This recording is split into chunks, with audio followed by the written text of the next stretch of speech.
Hey, everybody. Welcome to the August Rainbow Inspirations. To be honest, today has just been a little bit of a comedy of errors, and I couldn't be with anyone better to go with the flow with me than Diana King. Look at that smile. She is Not a going with the problem. flow. And we're starting a few minutes late, so I hope y'all hung in there with us. The monthly episodes of Rainbow Inspiration are a collaborative effort between Blue Ridge Pride, Generations Plus, and AARP North Carolina in the Mountain Region. And we identify people who inspire us, members of the LGBTQ community who are 50 and older, who have a message of inspiration to share and really can help lift us all up. And AARP believes it's important to tell our stories, as does Blue Ridge Pride, because our stories are part of the fabric that weave us together. And so today I get to talk more with Diana King, and we're just gonna go right for it. So Diana, tell us a little bit about you. Where were you born? What's kind of a little bit about your origin story? Well, so I actually was born in Mobile, Alabama. I tell people that I'm that half back in the wrong direction because when I was young, my mother started kind of migrating north. We ended up in Columbia and then Greenwood, South Carolina, and then from there she jumped up to Connecticut. So I actually spent from about 12 years old until I was in my mid 30s up in New England. Huh. And I, enjoyed skiing and all that sort of stuff. But, once you get out of skiing and you have to shovel it every time you want to go to work, you have a whole different perspective on the snow. But Connecticut was beautiful. I loved when I moved up there. I got a real sense of, what they referred to when we were in school about the melting pot. I Huh. didn't understand that being from the South. But when I got up to Connecticut, across the street from me was a Jewish family. I had a Polish, I had an Irish, I had multiple Italian families because they were there. And it was amazing because I got a sense of the different cultures and food. And that's when my mind kind of opened up to all of the different types of, people and how they interact and what their beliefs are, and you just become a lot more open when you have that variety around you. But anywho, so I left Connecticut in my 30s. I was working in the corporate arena. I did technology. I was working for a bank for many years, and then I went to work for a company called Unilever, which is a huge multi-conglomerate, Hmm. owns multiple manufacturing companies. But anywho, I was doing a new technology rollout across North America. So it was great. It was a high paying job, but the stress was super high. And then I happened to call my mother. My sister decided to move here to Asheville. And I was talking to my mom, and I was telling her, I said, my wife and I were thinking about moving, getting out of Connecticut. And she's like, really? Well, hang on, I'll call you back. She called me back a couple of days later, and she's like, hey, Jim is looking to expand the construction business. So I went from being in an office, four walls, no window. And all of a sudden I was walking the rafters of these amazing custom built homes up in Highlands and Cashiers. And he also built the Arby's around the area. That was back 2003, 2004. He then got pancreatic cancer and passed. So 2005 is when I opened up Edible Arrangements. So look, I'll just keep talking. So what other questions do you have? You are really good at just, kind of threading the needle and going with the flow. Well, I'm curious about that Mobile, Alabama. Yeah. And, I understand that you were only there for a short time. So when did you move to Connecticut? You were how old? So I was 12, Okay. but my grandmother lived in Alabama. My dad lived in Alabama. So every summer I was back down in Alabama, and family reunions, I was back in Alabama. So from, that standpoint, my roots are Southern. You can hear it in my voice. Yeah. But if I get around my New England family, then that Southern kind of disappears, the Huh. accent disappears, and I can, go with the flow on that side. But yeah. So yeah, I Huh. lived in Connecticut for a while. So how did how did Alabama in general like influence you? What was the level of acceptance at that time? Like you were up to 12 and you went back there in the summers. I guess the question is when did you start to come out to yourself? And how is that Southern So culture? So, I had mentioned to you when you and I talked that I had sort of two sides of the family. Um, my dad was very blue collar, very, he had his thermos and his metal lunchbox, and he went to work for a company called Teledyne, and they worked and made airplane engine parts, Hmm. airplane engines. And so, he came from what I call one side of the track. And my grandmother and her husband owned an electric company in Mobile. Wow. And so they had, memberships to the country club. And so what I found is that at one point, I think my grandmother's I never said anything to either my dad or my grandmother. Now, I wish I had said something to my dad, but I'll go into that. But my grandmother, at one point, I think she made mention about, she had met Sue many times. She knew, we were living together. And, she made some comment about, I have some friends who, Huh. they live together and they do really well, and didn't go into anything else. That was it. That was enough for her, because in the South you don't really talk about a lot of your personal stuff. Now my dad on the other side, I'm sad to say I lost my dad many years ago, back in 2000. And I would have eventually said something to him. But when Sue and I first got together, which was back in '98, um, my sister, my sister, my mother, they knew. I had conversations with them. But I remember talking to my sister at one point, and my dad came to visit me too, and visited while Sue and I were living together. And I would go to bed in a different bedroom, and then as soon as he'd go to bed, I'd get up and I'd go back into my bedroom. So, and the reason I did that is because my sister told me that Dad had said something to her one point that if he ever found out I was gay, he'd kill me. And I was so afraid. I was so afraid of him that I would have that would affect him at that level. That would affect our relationship at that level. That I just decided, well, I'm just not going to say nothing. But I feel like he would have, Sue and I have always taken the position of silent infiltration. Hmm. We don't, unless we're amongst our people, we don't talk about it. But what we do is we become really good friends with you. And then at some point, you're going to ask, it's going to come up, and then we're going to tell you.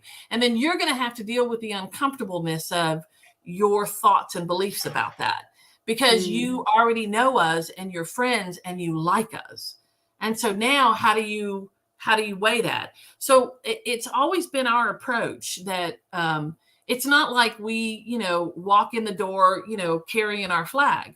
Our flag is in the closet and it comes out when we're with our people and we're doing things with our people. But when we're doing things with our not people, and we all know what I'm talking about, then we quietly move into that environment and we have our social engagement. And then at some point you find out. And now you have to deal with the uncomfortableness of your own belief system. So that's how we've always done it. Thank you for your candor. It's like there's no recipe book for the way that we share. Yeah. And it's complicated, and it's just so interesting that your grandmother really kind of tuned into you. Yeah. And but every individual is different. It doesn't sound like you come in like a bulldozer. You rather you just kind of wait and Yep. allow people to have their own experience, which I really appreciate. Yeah. Yeah. Yeah. Yeah. So, did you notice a difference in the culture of Connecticut versus Alabama in kind of like your sense of openness and acceptance? Um, well, okay. So, this was back in 79 when I moved there. Okay. So, we're talking, it was still not an acceptable thing. I still hadn't, gotten myself to that point because I had grown up in a very, Bible Belt type of environment. So, what happened for me is the people in Connecticut were not accepting. Okay. Nobody was out. There were some people, 79. but they were not in my sphere of my world. And the people, unfortunately, that were in my world were very homophobic. So yeah, for me, it was, I learned how to be very, very withdrawn. And interestingly enough, I had, multiple when I was younger, encounters with females. And I remember talking to my, at the time, stepfather, and it was a weird conversation because he brought it up and he mentioned that he had also had some, encounters with friends, and that's what we do. That's normal. It's how we, we figure things out safely. And I went, okay, awesome. That's all you needed. So I can have some, how we call them now, friends with benefits. Yeah. Yeah. And isn't it interesting how even the language has changed? My husband and I were just talking about that, how the language has changed. Like we don't say the same, the generations, the youth now have different types of conversations about this than we did. Like, for example, the term bisexual has not like heavily in favor anymore. There's just the way that we talk about things depending on who it's with. So what advice would you give to a young person now going through something similar and kind of having to have to find their way? Well, I mean, the only similarity now is that you're hiding it from your family. I feel that most young people, it's cool to be gay. When I look at stuff that happens in school, I mean, there are people who are very out, in school, and they're proud. And I, congratulate them. And I'm so happy that, that can happen. That doesn't happen everywhere, right? There's definitely certain areas of this country that's not happening. But, in regards to your family, I again look at it like it's a quiet thing. For me, I still take the tact of I'm not, I'm not like a really big personality in that I'm going to put it in your face, that I'm going to slam you with, this is who I am, and you better love me or not. For me, it's I am who I am without you needing to get into my sexual, what I'm doing and all of that. The only time I think that would come up is, when you want to bring somebody home to meet your mom and dad. And then, obviously I would recommend you need to have a conversation. You need to have a conversation first. I've always learned that it's never good to bring people to the table while you're holding a bat. If you're holding something that's a lot more pleasing, then, their guard comes down, and they're looking at you with love and light, and their response to you when you are, in that vulnerable spot is going to be a lot better. Now, I'm not saying everybody's like that. We know that there's some really crazy ass people out there. So, you just have to choose it. I think that's very, very sound advice for all of us to kind of, go connect with people in a gentler way at first, because everyone's more receptive when you don't have a bat and when, we come to each other with mutual understanding. Yeah. Well, I know I took you off track a little bit from what we planned there.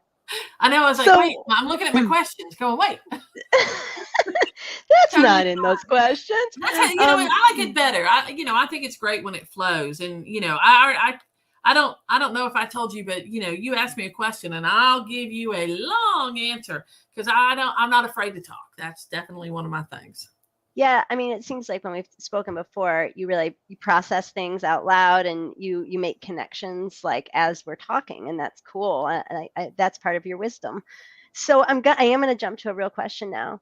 Okay. Like, you seem clear to me to be like a natural entrepreneur. You're just always creating businesses and opportunities. So what is your spark of joy? What is it that brings you joy? Um, well, definitely being with friends. Mm. I love. We have a group of friends. We travel. We get together and do things. And I'm a people person. So for me, anytime I can do anything that is a group of people where we're just hanging out around a fire or camping or hiking the mountains around here or we just came back from Vegas. We're about to head out to Punta Cana, so in the Dominican Republic, and with a group of people. So I love travel. I love seeing the world. I'm luckily at a place in my life where I can do that more. And so that's Sue and I's kind of the beginning of our retirement plan is to get out and see the world safely. Wow. Yeah, that's I think a dream for many of us as we move from the phase of working full time to maybe transitioning to having to pursue more of the things that we need resources to do. So Yeah. that's exciting. Yeah. So tell us about that entrepreneurial part of yourself and like how are you currently manifesting that in the world? So I don't know where it came from because I look at my mother and my sister and I'm amazed because they're both they're when I'm presented with something, a possibility, my glass is full. It's not half full, it is full. And I'm just moving forward and I figure it out as I go.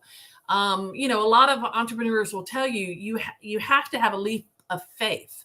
Even if you don't know exactly what you're doing, you've got to figure it out. I mean, when I opened up the edible store, like Sue and I were talking before that, and we went, we want to do our own business. We just, we want to be business owners here in the area. So of course we were looking for what we thought we could pull off and what Asheville would need and want. I didn't know anything about running a fruit store. I didn't know how to make an arrangement. I didn't know how to buy anything. I didn't know how to do the bookkeeping. I didn't know any of that. But we saw the concept and we went, this thing makes sense. So let's leap. I just figured it out. I mean, one of the things my stepfather said to me is that hire to your weakness. Hire people where you're weak in. And if you're better than the person you hire, then why did you need them in the first place? Wow, that's really good advice. Yeah. Yeah. And so I wasn't the kind of person who, if I hired somebody and they were smarter than me, I got intimidated by them. I went, yes, I made a good choice. Now I have somebody who's going to really do well and exceed. And then I can step back from that role and I can be trusting that they can handle it for me. And that, was with the, bookkeeping and, making just all sorts of stuff. And then it wasn't just that. I mean, probably 5 years ago, Sue and I saw what was happening with Airbnb and we had the ability to convert part of the house into Airbnb. So I jumped. I got in there. I put a thing up on Facebook on West Asheville Exchange, and I said, "I bought flooring. Who knows how to install it? I'll pay you." And a guy responds to me, and for $100, he came over that day, and I put my knee pads on, and he cut them, and I laid them down, and we did the whole floor ourselves. And, just a lot of stuff like that. Right. I love that. I love that. And it was just like, I saw that that's where this was going and I knew I could create income. And for me, passive income is great. And so the store now runs itself. So the girls handle everything. So for me, that's a very passive income. I don't have to go into it. They take care of it for me. And I hate to use the term family because people take that and they twist it and they use it against their employee. They get them in the door by saying, hey, it's a family environment. What I'm going to tell you is that it is. For me, it is. And I'm going to define what that means. That means they create their own schedule. When they need their kids picked up, I pick them up. When they need a car, I buy them a car. When they need any help, I'm there for them. That's what that word means. And some employers have twisted that, and they take advantage of people by bringing them in the door, and then they work them to death, and they don't pay them right. So anywho, I don't mean to use a stick on that one, but the stories that I've heard from people are just terrible. People who've come to work for me and how they're treated. But anyway, so and then I decided, and I do Uber. I drive Uber on the weekends. Why? You do not. Because yes, I can make $40 an hour. Why not? I'm all about where can I make money and how can I make money. And Stu and we're fine, as far as what we have. We're in a stable environment. We have a really nice house. Our bills are paid. Everything is good. But I wanted to travel. So what did I do? I started riding, doing Uber on the weekends so that I could put money in a bank so that I could pay for the trips that I wanted to start doing. So you have a travel fund that's funded by Uber. Yeah. So I'll put, like $500 a week away for my travel fund. And, oh my gosh. And then, we get to travel now. So, I'm super excited about that. And I found a company that actually allows me to travel and make money doing it. It's all direct marketing and sales. And I'm not afraid of that. Some people will hear Pampered Chef. My mother did Pampered Chef. My mother sold Princess House. My grandmother, Tupperware. So I have the entrepreneur spirit, and I understand that people will look at like direct marketing and go, oh, that's a pyramid. Oh, that's multi-level marketing. Blah, blah. And I'm like, you know what? There's a lot of people out there who can make money at it. And then there's a lot of people who will get into it and they won't work their ass off and they'll fail and then they'll blame it on the system. Mm-hmm. Mm-hmm. But what you don't realize is the system is working and it's working for a lot of people. So how is it that it's not working for you? Not everybody has that tenacious Not everybody has that. And spirit. so agree that that's how you are. Don't blame the system. You know what I mean? So There's a lot of people that will blame the system and they will sit back on the couch and they will watch their TV and they will yell at it like, oh, those people would only, it's like, well, get up and go do something then. Why are you just sitting there? Go make something, go do something. Anyhow. And I said in the description something like, don't, warning, if you watch this episode, you're going to feel a spark of excitement about what's possible in your life. And I definitely feel that radiate off of you. Oh my gosh. So, okay, we're coming to the last couple minutes. Sure. I guess, is there any, you shared so much really inspiring, fun messages that come straight from your heart and I think will be a positive benefit to others. Is there anything else that you feel like, hey, I'm on the stage. I'd like to let people know this. I'd like to share this additional piece of inspiration. And if it's a no, that's okay. Just want to check. Well, my mind's just a whirling. I'm all about, paying it forward.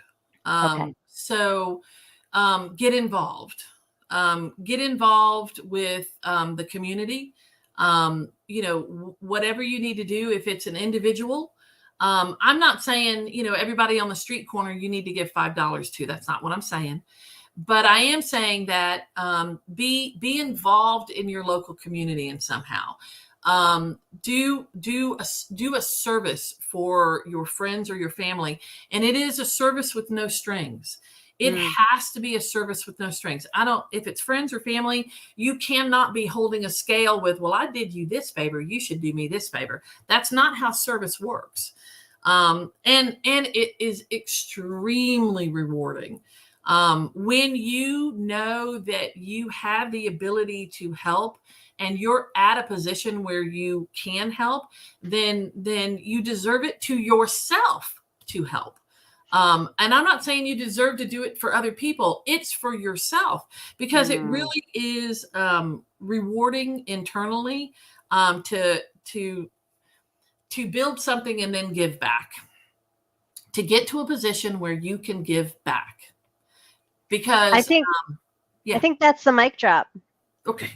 I think it is, like yeah.